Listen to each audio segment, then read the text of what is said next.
సమర్థుడైన గురువును ఎంచుకోవడం నిస్సందేహంగా కష్టమైన సమస్యే. యోగ్యతను నిర్ణయించేందుకు నా స్వానుభవంతో ఒక తేలికైన ఉపాయం చెప్తాను.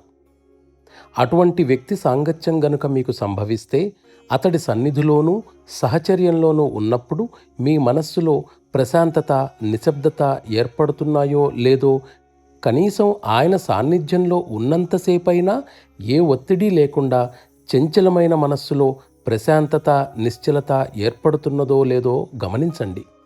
అదే గనక జరిగితే ఆ వ్యక్తి మీకు మార్గదర్శకుడిగా ఉండడానికి సమర్థుడన్న నిర్ధారణకు మీరు రావచ్చు.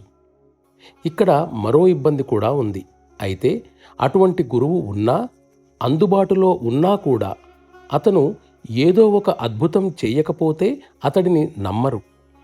ప్రాణాహుతి ప్రసారం చేయగల రాజయోగి అద్భుతాలు చేయగల సమర్థుడైనప్పటికీ తానున్న పవిత్ర స్థానానికి అది అప్రతిష్టకరమైనది కనుక మహిమలు చూపడానికి ఇష్టపడడు.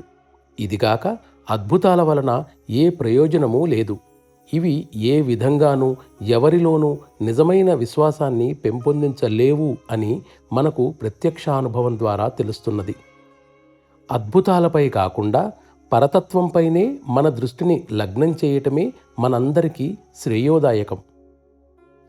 ఎన్నుకున్న వ్యక్తిని నిర్ణయించే ముందు ఆ వ్యక్తి సమర్థతలను, ఔన్నత్యాన్ని క్షుణ్ణంగా తెలుసుకోవాలి.